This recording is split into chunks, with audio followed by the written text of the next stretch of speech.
நல்ல ஆண்டவரே உமக்கு நன்றி செலுத்துகிறோப்பா. கர்த்தருடைய வார்த்தைக்காக நாங்கள் காத்திருக்கிறோம். தேவனாகிய கர்த்தர் எங்களோடு பேசுங்கப்பா. பேசி எங்களை ஆசீர்வதிக்க வேண்டும் என்று ஜெபிக்கிறேன். இயேசுவின் நாமத்தில் நல்ல பிதாவே, ஆமென். ஆண்டவராகிய இயேசுவின் நாமத்திலே உங்களை வாழ்த்துகிறேன். கர்த்தருக்கு ஸ்தோத்திரம். இந்த நாளில் உங்கள் மத்தியில் தேவனுடைய வார்த்தை என்ன அப்படின்னா, தலைப்பு ஒரு தலைவனின் ஆசை. இல்லை ஒரு தகப்பன் இல்லை ஒரு அப்பா ஆசை என்ன? தகப்பனாக இந்த உலகத்தில் உள்ள தகப்பன் அப்படின்னு மட்டும் இல்லை, ஆவிக்குரிய வாழ்க்கையில் உள்ள ஆவிக்குரிய தகப்பன் மேய்ப்பன் அப்பா. அவர் ஒரு பெரிய சபைக்கு தலைவராக இருக்கின்றார். ஆயிரக்கணக்கான மக்களுக்கு தலைவராக இருக்கின்றார். இல்லை ஒரு 50 பேருக்கு 100 பேர்கிட்டக்க லட்சக்கணக்கான மக்களுக்கு தலைவராக இருக்கின்ற ஒரு தலைவனின் ஆசை என்ன என்ற ஒரு செய்தி உங்களுக்கு நான் கொடுக்க இருக்கின்றேன். இதை கேட்கின்ற நீங்கள் அநேகர் ஒரு சபைக்கு தலைவராக இருக்கலாம், இல்லை ஒரு ஜெபக்கூடத்துக்கு தலைவராக இருக்கலாம். எப்படிப்பட்டவராக எந்த ஆத்துமாக்களை நீங்கள் வழி நடத்தக்கூடியவர்களாக இருந்தாலும் அவருடைய ஆசை என்ன? ஒரு ஆவிக்குரிய தலைவன் தகப்பன் அப்பாவின் ஆசை என்ன? அப்போ தலைப்பு என்ன அப்படின்னா, ஒரு தலைவனின் ஆசை. அதில் உங்களுக்கு தேவனுடைய வார்த்தையை இப்பொழுது கர்த்தர் நம்மோடு தருவார். 1 தெசலோனிக்கேயர் 3வது அதிகாரம் 5வது வசனம். ஆகையால் நான் இனி பொறுத்திருக்க கூடாமல் எங்கள் வேலை வீணாய் போகத்தக்கதாக சோதனைக்காரன் உங்களை சோதனைக்குட்படுத்தினது உண்டோ என்று உங்கள் விசுவாசத்தை அறியும்படிக்கு அவனை அனுப்பினேன். அருமையானவர்களே, ஒரு தலைவனுடைய கண்காணிப்பு, ஒரு மேய்ப்பனுடைய கண்காணிப்பு என்ன அப்படின்னா, என்னால் இந்த சபை பொறுக்க முடியல. இது எந்த சபை அப்படின்னா, அத்தனை பட்டணம் பவுல் அவங்க ஐயா எழுதுகிற கடிதம் தான் இது. இன்றைக்கி நமக்கும் இது என்ன செய்யும், பொருந்தும். அவங்களுக்கு எழுதுனது நமக்கு எப்படி பொருந்தும்னு நம்ம என்ன செய்யக்கூடாது, சொல்லக்கூடாது. ஏன்னா எந்த காலத்திலையும் எழுதின கணக்கு தான். 5 + 5 10, 5 × 5 25, 1 + 10 11 தான். ஆனால் 1 × 10 வரும். சரியா? அதனால் எல்லாமே தேவன் எழுதின வார்த்தை பரிசுத்த ஆவியானவரால். நான் எனக்கு கொடுக்கப்பட்ட 30 நிமிடங்களுக்குள்ளாக ஒரு மேய்ப்பனின் ஆசை, ஒரு தலைவனின் ஆசை என்ன என்பதை உங்களுக்கு சொல்ல இருக்கின்றேன். நீங்கள் லேசாக பார்த்துட்டு வச்சிடாதீங்க. உள்ளே நீங்கள் இன்னும் கொஞ்சம் ஆழமாக அந்த செய்தி கேட்டிங்கன்னா உங்களுக்கு ரொம்ப அது பிரயோஜனமாக இருக்கும். எனக்கு ஆண்டவருடைய வார்த்தை எனக்கு தந்ததை உங்களுக்கு நான் சொல்லிக்கிட்டு இருக்கேன். அப்போ அந்த தகப்பனுடைய ஆசை, அந்த பட்டணத்தை குறித்து அவர் பேசும்போது சபையை குறித்து அவர் பேசுகிறார். என்னால் பொறுக்க முடியல. எதுக்கு தெரியுமா? எங்கள் வேலை வீணாக போயிருமோ. ஒரு ஊழியக்காரங்க இருக்காங்க, ஒரு சபையினுடைய போதகர் இருக்காங்க, ஒரு மேய்ப்பன் இருக்காங்க. அவங்க புல்பீட்டில் நின்று பிரசங்கம் பண்ணுறாங்க. மைக்கை பிடிச்சி பேசுகிறதுலாம் சும்மா லேசான காரியம் கிடையாது. ஆனால் மக்களுடைய நிலைமையை பார்க்கும்போது என்னால் பொறுக்க முடியல. சோதனைக்காரன் உங்களை சோதனைக்குட்படுத்தினது உண்டோ என்று உங்களுடைய விசுவாசத்தை அறியும்படிக்கு நான் அனுப்புகிறேன் அப்படின்னு சொல்லி ஒரு தீமோத்தேயுவை அனுப்புகிறார். 6வது வசனத்தில் பார்த்தீங்கன்னா, இப்பொழுது தீமோத்தேயு உங்களிடத்தில் இருந்து எங்களிடத்தில் உங்கள் விசுவாசத்தையும் அன்பையும் குறித்தும் நீங்கள் எப்பொழுதும் எங்களை பட்சமாய் நினைத்து கொண்டு நாங்கள் உங்களை காண வாஞ்சையாய் இருக்கிறது போல நீங்களும் எங்களை காண வாஞ்சையாய் இருக்கிறீர்கள் என்பதை குறித்தும் எங்களுக்கு நற்செய்தி சொன்னதினாலே. என்ன ஒரு நற்செய்தி வந்திருக்கு சபையை குறித்து, ஒரு நல்ல நற்செய்தி. அது என்ன அப்படின்னா, உங்களுடைய விசுவாசம், உங்களுடைய அன்பு, நீங்கள் எப்பொழுதும் ஒரு மேய்ப்பனின் பட்சமாய் நீங்கள் நினைக்கிறீர்கள். எங்களை காண ஆசையாகவும் இருக்கீங்க. நீங்கள் எங்களை காண வாஞ்சியாய் இருக்கிறது போல நீங்கள் எங்களை காண வாஞ்சியாய் இருக்கிறீர்களோ என்பதை குறித்தும் எங்களுக்கு நற்செய்தி சொன்னார். சபையின் மக்கள் தங்களுடைய தலைவர் வெளி ஊருக்கு போய்விட்டார். அதனால் மக்களுக்கு எப்படி இருக்குது அப்படின்னா, எப்படி இருக்குது, எங்களுடைய மேய்ப்பனை நாங்கள் பார்க்க வேண்டும். எங்களை வழி நடத்துகிற எங்களுடைய போதகரை நாங்கள் காண வாஞ்சியாக இருக்கிறோம். அவங்க மேலே நாங்கள் எப்படி இருக்கோம் அப்படின்னா, பட்சமாக இருக்கிறோம். நாங்கள் தேவன் மேலே நல்ல விசுவாசமாக இருக்கும். நாங்கள் தேவன் மேலே நல்ல அன்பாக இருக்கும். அந்த அன்பையும் மேய்ப்பன் மேலேயும் நீங்கள் பாசமாக இருக்கிறதையும் நான் கேள்விப்படுகிறேன். அதனால் எனக்கு அது ரொம்ப சந்தோஷமாக இருக்குது அப்படின்னு பவுல் ஐயா வந்து அந்த சபையை குறித்து சொல்கிறாங்க. இன்றைக்கி ஒரு மேய்ப்பனாக இருக்கின்ற ஒரு ஊழியக்காரங்க தங்களுடைய சபை இப்படி இருந்தால் எவ்வளோ சந்தோஷமாக இருக்கும். எதிராக இல்லாமல் அவர்கள் பட்சமாய் ஒரு மேய்ப்பன் என்பது ஒரு சபையை நடத்துகிறது வந்து லேசு கிடையாது. அவங்களுக்காக தரப்பில் நின்று ஜெபிக்க வேண்டும். அவர்களுடைய கஷ்டங்கள் சஞ்சலங்களை பொறுமையாய் கேட்க வேண்டும். அவர்களுக்காக பாரத்தோடு இந்த மேய்ப்பன் ஜெபிக்க வேண்டும். இந்த தலைவன் அவர்களிடத்திலேயே பட்சமாகவும் பேச வேண்டும், அன்பாகவும் பேச வேண்டும். இப்படிலாம் இருக்கும்போது அந்த சபையின் மக்கள் அந்த அன்பை அந்த மேய்ப்பன் மேலே அந்த ஆதரவை அந்த மேய்ப்பனுக்கு அந்த தலைவனுக்கு கொடுக்கும்போது அந்த தலைவன் மிகவும் சந்தோஷப்படுவான். இதான் ஒரு தலைவனின் ஆசை. நான் இந்த மந்தையை மேய்த்து கொண்டு இருக்கின்றேன், இந்த சபையை நடத்தி கொண்டு இருக்கின்றேன், இந்த மக்கள் எப்படி இருக்கின்றார்கள், ஆண்டவர் பட்சமாய் எவ்வளவு அவர்கள் பாசமாக இருக்காங்க அப்படிங்கிறத குறித்து தலைவன் ஆசைப்படும்போது அந்த ஆசை நிறைவேறும்போது அந்த தலைவனுக்கு மிகுந்த மகிழ்ச்சியாக இருக்கும். நீங்கள் ஊழியம் செய்து பாருங்கள். இந்த வார்த்தை கேட்கின்ற நீங்கள் சாதாரணமான ஒரு விசுவாசியாக இருக்கலாம், இயேசுப்பாவை ஏற்றுக்கொண்டு ரட்சிக்கப்பட்டவங்களாக இருக்கலாம். நீங்கள் ஒரு 2 பேரை இயேசுப்பாவுக்குள்ளே வழி நடத்தி பாருங்களேன், அவங்கள ரட்சிப்புக்குள்ளே நடத்தி பாருங்களேன். திருப்பி அவங்க உங்கள் மேலே எவ்வளோ பாசமாக இருப்பாங்க தெரியுமா? உங்களுடைய அன்பான வார்த்தைகளுக்கு அவங்க ஆவலோடு இருப்பாங்க. உங்களிடத்தில் எப்பொழுதும் அன்பை எதிர்பார்ப்பார்கள். அப்பொழுதுதான் அந்த சந்தோஷம் உங்களுக்கு தெரியும். அவன் வந்து ஒரு நல்ல செய்தி எனக்கு கொண்டு வந்தான். தீமோத்தேயு அத்தனை பட்டணத்து சபையை பற்றி நல்ல செய்தி கொண்டு வந்தான். என்னென்னா அவங்க இயேசுப்பா மேலே அன்பாக இருக்காங்க, பாசமாக இருக்காங்க, விசுவாசமாக இருக்காங்க, எங்கள் மேலேயும் பாசமாக இருக்காங்க ஊழியக்காரங்க மேலே அப்படிங்கிற ஒரு நற்செய்தியை கொண்டு வந்ததாக இதில் பார்க்கின்றோம். அடுத்து 7வது வசனம் வாசிக்கிறேன். சகோதரரே, எங்களுக்கு நேரிட்ட எல்லா இக்கட்டிலும் உபத்திரவத்திலும் உங்கள் விசுவாசத்தினாலே உங்களை குறித்து ஆறுதல் அடைந்தோம். அதை மேய்ப்பன் சொல்கிறாரு. தலைவன் எங்களுக்கு நேரிட்ட எல்லா இக்கட்டுகள் உபத்திரவங்கள் எல்லாவற்றிலும் உங்கள் விசுவாசத்தினாலே உங்களை குறித்து நாங்கள் ஆறுதல் அடைந்தோம். எங்களுக்கு ரொம்ப இக்கட்டு இருந்துச்சு, எங்களுக்கு ரொம்ப நெருக்கம் இருந்துச்சா, ஆனால் அதை குறித்து நீங்கள் கேள்விப்படும்போது நீங்கள் விசுவாசத்தினாலே எங்களுக்காக நீங்கள் ஜெபம் செய்தீங்க. அதை குறித்து நாங்கள் என்ன செய்தோம்? ஆறுதல் அடைந்தோம். இதான் ஒரு தலைவனின் ஆசை. ஒரு தேவனுடைய பிள்ளைகளை கட்டி காத்து வழிநடத்தக்கூடிய மேய்ப்பர்கள் அதிகம் பேர் இருக்கின்றார். இங்கே தூத்துக்குடியிலேயே எவ்வளவோ சபைகள், அதை கணக்கெடுத்து பார்த்தா எப்படி 500க்கு மேலே கண்டிப்பாக இருக்கும். இது ஒரு மாநகராட்சி தான், ஆனால் கண்டிப்பாக அநேக குட்டி குட்டியாக அநேக சபைகள் இருக்கின்றன. அங்கேயும் நூற்றுக்கணக்கான மக்கள் ஆராதனைக்கு போகின்றார்கள், விடுதலை அடைந்திருக்கிறார்கள். அப்படி போல் அந்த மேய்ப்பனுக்கு எவ்வளோ சந்தோஷமாக இருக்கும். அதே மாதிரி தான் இவர் சொல்கிறாரு. 8ஆம் வசனத்தில் சொல்கிறாரு, நீங்கள் கர்த்தருக்குள் நிலைத்திருந்தால் நாங்கள் பிழைத்திருப்போம். என்னமா ஒரு வசனம் பாருங்க. தன்னுடைய மந்தையை சொல்கிறார், என்னுடைய சபையின் மக்கள் கர்த்தருக்குள்ளே ஸ்ட்ராங்காக நீங்கள் நின்றுட்டீங்களா, நாங்கள் என்ன செய்யிருப்போமா? பிழைச்சிருப்போம். நீங்கள் நிலச்சிருந்தாலே போதும், நாங்கள் பிழைச்சிருப்போம். நீங்கள் பின்மாற்றமாக போயிடக்கூடாது. நீங்கள் உங்களுக்கு அற்புதங்கள் நடக்கலை அப்படின்ன உடனே நீங்கள் உங்களுடைய வாழ்க்கையில் சோர்ந்து போயிடக்கூடாது. நீங்கள் கர்த்தரை விட்டு பின்வாங்கிடக்கூடாது. ஏன்னா நமக்கு ஒரு சோதனைக்காரன் இருக்கான், சாத்தான். அவன் வந்து உங்களை என்ன செய்யக்கூடாது, கெடுத்து போட்டுருவானோ, மற்ற விதமான இன்னொரு ஐக்கியத்துக்குள்ள தேவனை அறியாத ஒரு கான்டாக்டுக்குள்ளே உங்களை கொண்டு போயிடுவானோ அப்படின்னு சொல்லி ஒரு மேய்ப்பனுக்கு கவலையாக இருக்கும். ஏன்னா கிறிஸ்துவின் அன்பை விட்டு பிரிஞ்சு போயிட்டாங்கன்னா அவங்களுக்கு பாதாளம் வாயத்திறந்து இருக்கும், அவங்களுக்கு நரகம் ரெடியாக இருக்கும். அப்படி என்னுடைய இந்த மந்தையில் உள்ள, என்னுடைய ஆலயத்தில் உள்ள, என் சபையில் உள்ள ஒரு ஆத்மா கூட கெட்டுப்போகக்கூடாது என்று நினைக்கிற மேய்ப்பர்கள் இருக்கின்றார்கள், இன்றைக்கு இருக்கின்றார்கள்.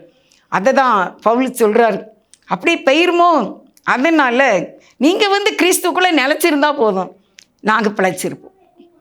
இன்றைக்கு அருமையானவர்களே, நீங்கள் கிறிஸ்துவுக்குள்ளே நிலைத்திருக்க வேண்டும். இயேசுவை மட்டும் விட்டு விடாதீர்கள், முறுமுறுத்து விடாதீர்கள், சோர்ந்து போய் விடாதீங்க. நிச்சயம் தாமதமானாலும் ஆண்டவர் உங்களுக்கு தரமானதை தருவார், தரமானதை தருவார். சொல்லுவாங்க, லேட்டானாலும் லேட்டஸ்ட்டாக கிடைக்கும். அது எந்த ஆசீர்வாதம் உங்களுக்கு தேவையாக இருக்கோ, என்ன காரியம் உங்களுக்கு நடக்கணுமோ, அது லேட் ஆகுதா ஆனால் கர்த்தர் அதை லேட்டஸ்டாக உங்களுக்கு தருவார் என்று வேதம் சொல்லுகிறது. மேலும் நான் 9வது வசனம் வாசிக்கிறேன். மேலும் நம்முடைய தேவனுக்கு முன்பாக நாங்கள் உங்களை குறித்து அடைந்திருக்கிற மிகுந்த சந்தோஷத்திற்காக நாங்கள் தேவனுக்கு எவ்விதமாய் ஸ்தோத்திரம் செலுத்துவோம். நாங்கள் உங்களை குறித்து அடைந்திருக்கிற மிகுந்த சந்தோஷம். ஒரு சபையின் மக்கள் கிறிஸ்துவுக்குள்ளே அவர்கள் வளர்ந்து வந்து அவர்கள் ரொம்ப ஆசீர்வாதமாக இருக்கிறதை நாங்கள் பார்க்கும்போது எங்களுக்கு மிகுந்த சந்தோஷம் அப்படின்னு ஒரு மேய்ப்பர் சொல்லுகின்றார். அப்போ நான் தான் உங்களுக்கு சொன்னேன், ஒரு தலைவனின் ஆசை என்ன? ஒரு சபையை நடத்துகின்றார்கள் ஒரு குருவானவர். அவருடைய சபையில் எப்பொழுதும் திருமணங்கள் நடந்து கொண்டே இருக்க வேண்டும். ஞானஸ்நானம் டெய்லினாலும் ஞானஸ்நானம் கொடுக்க குருவானவர் ஆயத்தமாக இருப்பாங்க. போதகர் பாஸ்டர்ஸ் டெய்லினாலும் ஞானஸ்நானம் கொடுக்க ஆயத்தமாக இருப்பாங்க. அவங்களுக்காக ஜெபிக்க அவங்க வீடு கட்டி பால் காய்க்கிறாங்க. அதுக்கு ஆசையோடு வருவதுக்கு அவங்க ஆசையாக இருப்பாங்க. கல்யாணமா அதுக்கு அவங்க ஆசையாக இருப்பாங்க. என்னோட சபையில் என் மந்தையில் உள்ள ஒரு தேவனுடைய பிள்ளை வீட்டில் நல்ல காரியம் நடக்கின்றது, அதனால் அவங்க ரொம்ப ஹாப்பியாக போவாங்க. நம்ம சந்தோஷமாக இருந்தால் சபையில் உள்ள போதகர்கள் மகிழ்ச்சி அடைவார்கள். நாங்கள் அப்படி உங்களுக்கு நல்ல காரியம் நடந்துக்கிட்டே இருக்குது, நீங்களும் ஆண்டவருக்குள்ளே மிகுந்த விசுவாசமாக இருக்கீங்க, அதனால் நான் என்னத்தை செலுத்துவேன் அப்படின்னு பவுல் சொல்கிறார். நாங்கள் தேவனுக்கு எவ்விதமாய் ஸ்தோத்திரம் செலுத்துவோம். எப்படி தான் எங்களுக்கு நன்றி சொல்லணும்னு தெரியல. ஏன்னா என்னுடைய சபையின் மக்கள் ஆண்டவருக்குள்ளே நல்லா நிலைச்சிருக்காங்க. என்ன வந்தாலும் பரவாயில்ல, எங்களுக்கு இயேசு தான். என்னன்னாலும் பரவாயில்ல, எங்களுக்கு இயேசு தான். நாங்கள் கர்த்தருக்குள்ளே நிலைச்சிருப்போம். இந்த வேத வசனம் தான், பாட்டு தான், துதி தான், ஸ்தோத்திரம் தான். இயேசுவை மட்டும் விடவே மாட்டோம். என்ன வந்தாலும் நம்புவேன் என்னேச மீட்பரை, யார் கைவிட்டாலும் பின் செல்வேன் எனது இயேசுவே. அகல ஆழ உயரமாய் எவ்வளவு அன்பு கூர்ந்தார், என்ன வந்தாலும் நம்புவேன். அப்படி சொல்லி ஒரு சபையின் மக்கள் இருந்தா அதை அந்த மேய்ப்பன் அந்த தலைவனுக்கு எப்படி இருக்குமா? என் தேவனே, உமக்கு நான் என்னத்தை செலுத்துவேன்? என்னுடைய சபையின் மக்கள், எங்களுடைய ஆலயத்தில் உள்ள மக்கள் எவ்வளவாய் விசுவாசமாக இருக்கின்றார்கள். ஒரு ஆராதனையை அறிவித்தால் கூட்டமாக வந்து விடுகின்றார்கள். ஞானஸ்நானம் எடுக்க ஆயத்தமாக இருக்கின்றார்கள். திருமணங்களுக்கு எங்களை உற்சாகமாய் அழைக்கின்றார்கள். நீங்கள் எங்கள் பிள்ளைங்களை வாழ்த்துங்க, நீங்கள் ஸ்டேஜில் எங்கள் பிள்ளைங்களை ஆசீர்வதிங்க அப்படின்னு சொல்கிறாங்களே. என் ஆண்டவரே, இதுக்கு என் தேவனுக்கு நான் எப்படி நன்றி செலுத்துவேன்? நல்லா அழகாக சொல்கிறாங்க பாருங்கள். 1 தெசலோனிக்கர் அந்த 3வது அதிகாரத்தில் 9ஆம் வசனத்தில் கீழே அப்படி சொல்லியிருக்கு, உங்களை குறித்து நாங்கள் மிகுந்த சந்தோஷத்திற்காக தேவனுக்கு எவ்விதமாய் நாங்கள் ஸ்தோத்திரம் செலுத்துவோம். எப்படி தான் ஸ்தோத்திரம் செலுத்துன்னு தெரியல. இதான் ஒரு தலைவனின் ஆசை. தன்னுடைய மந்தையில் உள்ள மக்கள் ஒவ்வொரு குருவானவரும் நினைக்கிறது, ஒவ்வொரு பாஸ்டர்ஸும் நினைக்கிறது மக்கள் நல்லா இருக்குன்னு தான் நினைப்பாங்க. எந்த குருவானவரும், எந்த பாஸ்டரும், எந்த மேய்ப்பனும், எந்த தலைவனும் தன்னுடைய பிள்ளை கெட்டு போகணும்னு நினைக்க மாட்டாங்க, சாபம் சொல்ல மாட்டாங்க. நான் ஒரு தலைவனின் ஆசை தேவன் எனக்கு கற்றுக் கொடுத்தார். இந்த 1 தெசலோனிக்கர் 3வது அதிகாரத்தில் ஒவ்வொரு வசனமும் ஏறக்குறைய 11 வசனங்கள் இருக்கின்றன. எல்லாமே ஒரு சபையை குறித்து பவுல் ஐயாவுடைய அந்த ஒரு வாஞ்சியை நம்ம பார்க்கின்றோம். 10வது வசனம் வாசிக்கிறேன். உங்கள் முகத்தை கண்டு உங்கள் விசுவாசத்தின் குறைவுகளை நிறைவாக்கும் பொருட்டு இரவும் பகலும் மிகவும் வேண்டிக் கொள்கிறோம். உங்கள் முகத்தை பார்க்கணும், உங்களுடைய விசுவாசத்தின் குறைவுகளை நாங்கள் நிறைவாக்கணும் அப்படின்னு இரவும் பகலும் நாங்கள் மிகவும் ஜெபிக்கிறோம். ஒரு தலைவன் எப்படி இருக்கணுமா?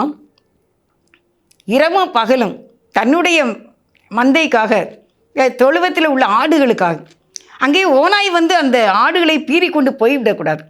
எங்களுடைய மந்தையில் உள்ள அந்த ஆடுகள், தேவனுடைய பிள்ளைகள் அலைந்து திரியக்கூடாது. அவங்க வீட்டில் சந்தோஷமான காரியங்கள்லாம் நடக்கணும். அவங்க வீட்டில் என் மந்தையில் உள்ள எல்லா மக்களும் குழந்தை பாக்கியத்தோடு இருக்கணும். எல்லா வீடுகளிலும் வாலிபர்களுக்கு திருமணம் நடக்கணும், படிப்பு இருக்கணும், வேலை இருக்கணும், அழகாக இருக்கணும், பரிசுத்தமாக இருக்கணும், குடும்பத்திலே மகிழ்ச்சி இருக்க வேணும். குடி இருக்கக்கூடாது. குடிக்கிறவங்க, சாராயம் குடிக்கிறவங்க, பீடி ஊதுறவங்க, சிகரெட்டு ஊதுறவங்க, விபச்சாரம் பண்ணுறவங்க, இவங்கெல்லாம் எங்கள் சபையில் இருக்கக்கூடாது அப்படின்னு சொல்லி ஒரு தலைவனுக்கு ஆசை இருக்கும். எங்கள் ஆலயத்தில் ஜெபக்குறிப்பு கொடுப்பாங்க.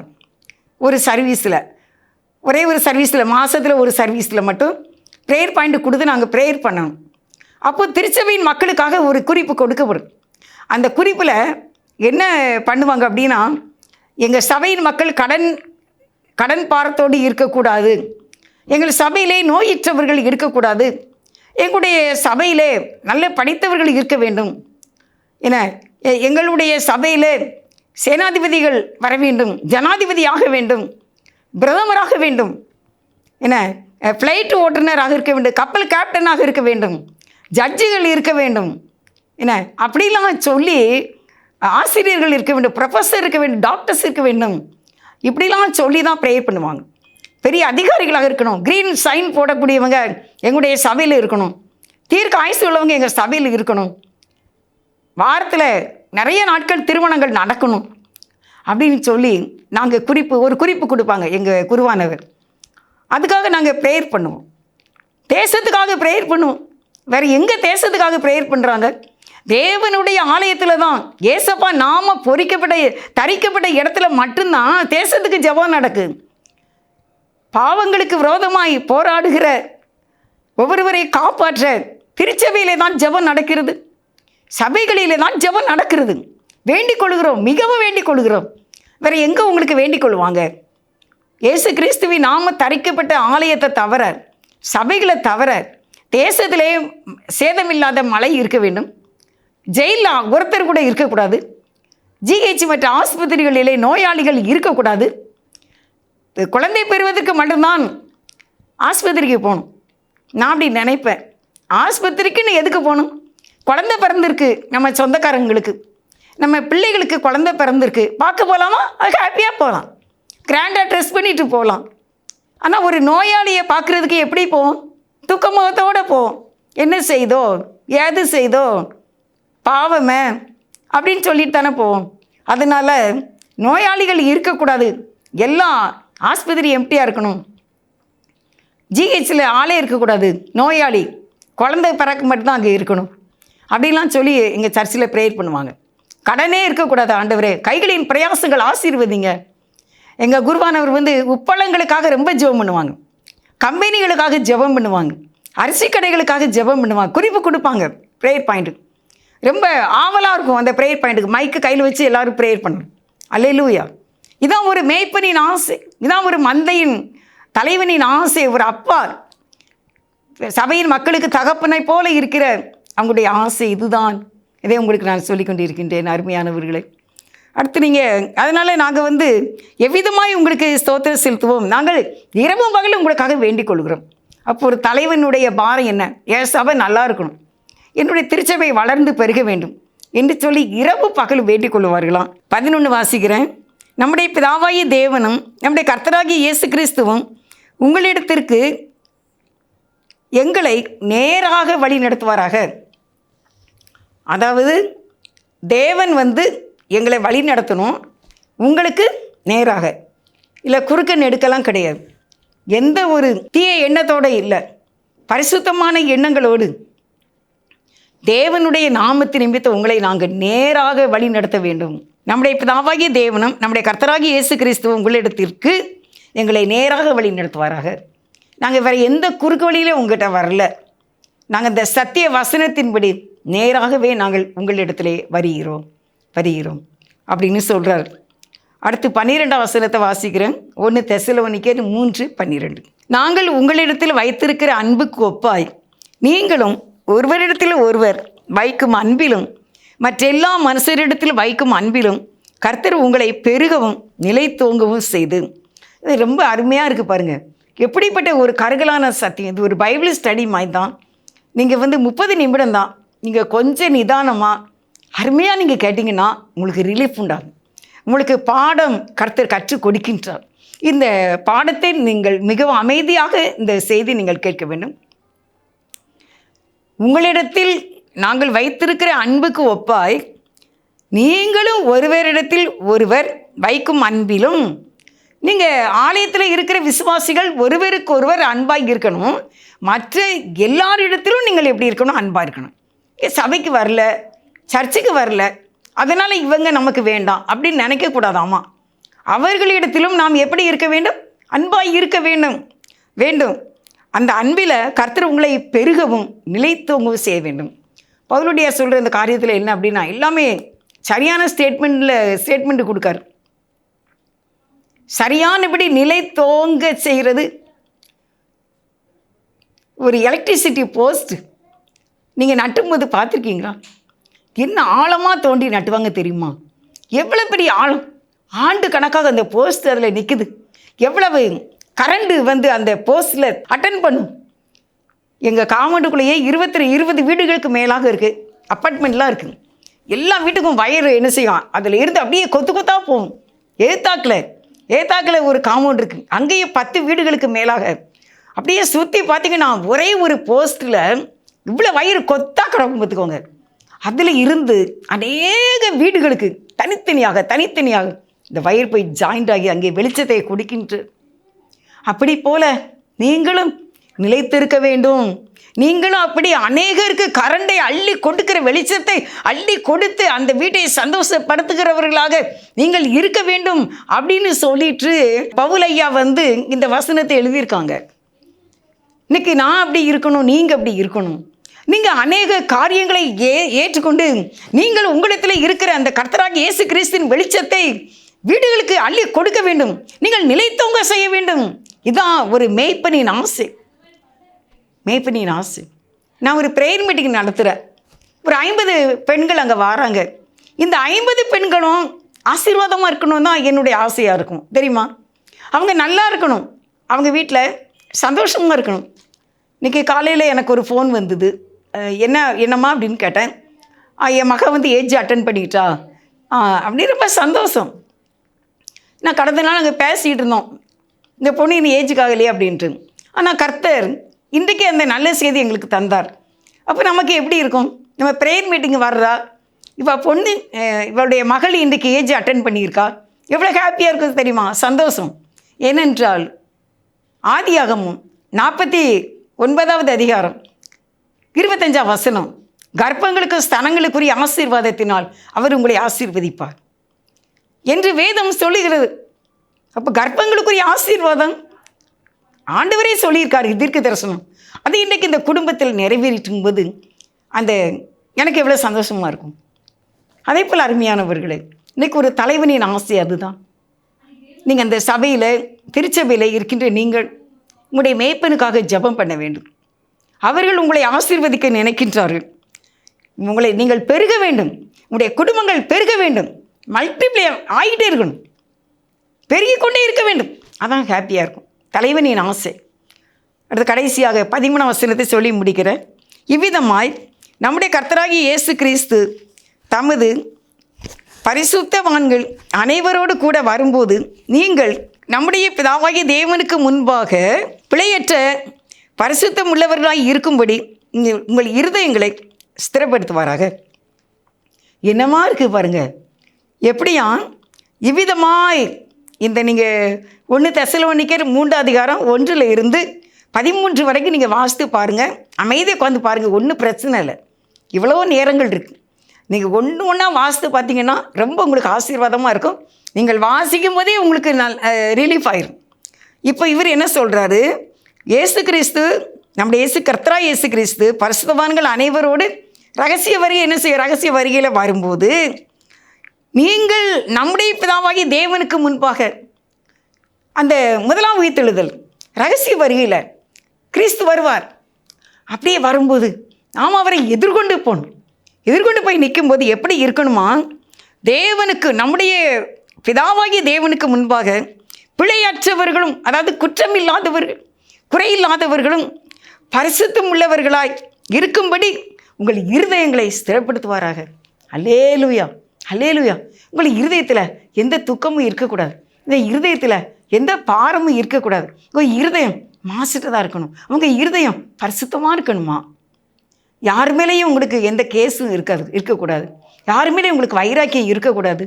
நீங்கள் பரிசுத்தமாக இருக்க வேண்டும், அன்புள்ளவர்களாக இருக்க வேண்டும், தாங்கக்கூடியவர்களாக, பொறுத்துக்கூடியவர்களாக இருக்க வேண்டும். எதுக்குன்னா, தேவனாகி நம்முடைய பிதாவாகிய கர்த்தராகிய இயேசு கிறிஸ்து வரும்போது அவருக்கு முன்பாக நிற்பதற்கு நீங்கள் பிழையற்றவர்களாய், மாசற்றவர்களாய் நாம் நிற்கும்படிக்கு அவர் நம்மை ஸ்திரப்படுத்துவாராக என்று சொல்லி இந்த அதிகாரம் முடிவடைகிறது. 1 தெசலோனிக்கேயர் 3வது அதிகாரம். அதனால் அருமையானவர்களே, கர்த்தருக்குள்ளே நிலைத்திருங்கள், விசுவாசமாய் இருங்கள், விசுவாசிகள் இடத்துல அன்பாயிருங்கள், சபையில் உள்ளவங்ககிட்ட அன்பாருங்க, மற்ற எல்லாரிடத்துல அன்பாயிருங்க. நல்ல செய்தியை நம்ம பற்றி கேள்விப்பட ஆண்டவர் உதவி செய்ய வேண்டும். ஊழியக்காரங்களுடைய இக்கட்டில் நம்ம அவங்களுக்காக ஜெபிக்க வேண்டும், நம்ம நிலைத்திருக்க வேண்டும். மேய்ப்பனின் ஆசை நம்மை குறித்து கர்த்தருக்கு அவர்கள் சந்தோஷமாய் ஸ்தோத்திரம் செலுத்துறது தான். கர்த்தர் உங்களை கண்டிப்பாக ஆசீர்வதிப்பார். மலைகள் விலகி போனாலும், பர்வதங்கள் பெயர்ந்து போனாலும், மலைகள் விலகி போனாலும், பர்வதங்கள் பெயர்ந்து போனாலும், அவர் கிருபை அவர் இரக்கம் மாறாது எந்தன் வாழ்விலே. அவர் கிருபை அவர் இரக்கம் மாறாது எந்தன் வாழ்விலே. என்னை விட்டு விலகாத ஆண்டவர், என்னை ஒரு போதும் கைவிடாத சிநேகிதர், எனக்காக ஜீவன் தந்த இரட்சகர், என் வாழ்வில் என்றும் போதுமானவர். எனக்காக ஜீவன் தந்த இரட்சகர், என் வாழ்வில் என்றும் போதுமானவர். மலைகள் விலகி போனாலும், பர்வதங்கள் பெயர்ந்து போனாலும், மலைகள் விலகி போனாலும், பர்வதங்கள் பெயர்ந்து போனாலும், அவர் கிருபை அவர் இரக்கம் மாறாது எந்தன் வாழ்விலே. அவர் கிருபை அவர் இரக்கம் மாறாது எந்தன் வாழ்விலே.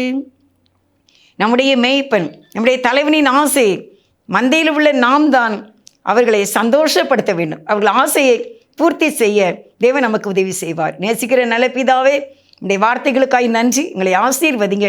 திருக்கரத்தில் அர்ப்பணிக்கிறேன். இயேசுவின் நாமத்தில் வேண்டிக் கொள்கின்றேன், ஜீவனுள்ள நல்ல பிதாவே. ஆமீன். God bless you.